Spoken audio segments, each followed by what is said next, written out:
আসসালামু আলাইকুম। আমি মোহাম্মদ আবু তাহের, সহকারী শিক্ষক ইংরেজি, পিএম হাই স্কুল। আজকে আমি I am nobody, who are you এই কবিতাটি নিয়ে আলোচনা করব। লিখেছেন ইমিলি ডিকেনসন। তিনি জন্মগ্রহণ করেন December 10, 1830। Birth place Amherst, Massachusetts, United States. মৃত্যুবরণ করেন মে 15, 1886, 55 বছর বয়সে। Resting place Amherst West cemetery. Occupation poet, জেন্ডি poet, playwright. Nickname the belle of Everest. Spouse name Emily Dickinson, never married. Remarkable works, list of poems. Rhyming pattern lyrical poem. Stanza 2, line of poem 8। I am nobody, who are you? আমি তো কেউ নয়, তুমি কে? Are you nobody too? তুমিও কি কেউ নও? Then there is a pair of us, তাহলে আমরা তো জুটি হয়ে গেলাম।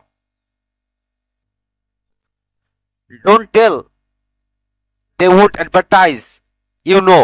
কাউকে বলো না, না হলে সবাই জেনে যাবে, বুঝতেই পারছো। How dear to be somebody, কি ভীষণ ক্লান্তিকর কেউ একজন হয়ে থাকতে।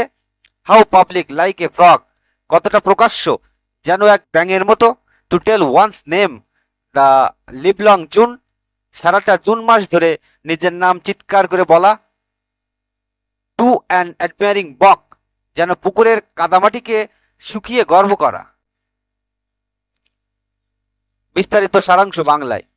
এই ছোট্ট কিন্তু গভীর অর্থবহ কবিতায় এমিলি ডিকিনসন তার ব্যক্তিত্ব, সমাজ সম্পর্কে দৃষ্টিভঙ্গি এবং খ্যাতি সম্পর্কে ধারণা প্রকাশ করেছেন। প্রথম স্তবকে তিনি নিজেকে পরিচয় দেন নোবডি, অর্থাৎ কেউ নয় বলে। এখানে নোবডি বলতে বোঝানো হয়েছে তিনি সাধারণ, অখ্যাত, নিঃশব্দে বেঁচে থাকা একজন মানুষ। তিনি পাঠককে প্রশ্ন করেছেন, তুমিও কি কেউ নও? যদি পাঠকও নোবডি হয়, তবে তাদের মধ্যে এক ধরনের গোপন বন্ধুত্ব গড়ে ওঠে। তিনি সতর্ক করেন যেন এই গোপন পরিচয় অন্যদের না জানানো হয়, কারণ সমাজে খবর দ্রুত ছড়িয়ে পড়ে, আর তখন সেই শান্ত নিভৃত জীবন ভেঙে যাবে। দ্বিতীয় স্তবকে তিনি বলেন, সামবডি বা সমাজে পরিচিত হওয়া আসলে ক্লান্তিকর। খ্যাতিমান ব্যক্তিকে তিনি তুলনা করেছেন এক ব্যাঙের সঙ্গে, যে অহনিশ নিজের নাম ডেকে চলে, আর তার শোনে একদল কাদা বা জলাভূমি, অর্থাৎ বক।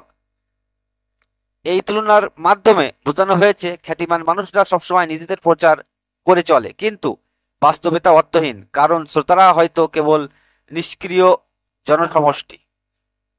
মূল বক্তব্য, নোবডি হওয়া মানে শান্ত, গোপন, নিরিবিলি। ডিকিনসন খ্যাতি ও জনসম্মানকে ব্যঙ্গ করেছেন এবং নিভৃত নীরব জীবনের প্রশংসা করেছেন।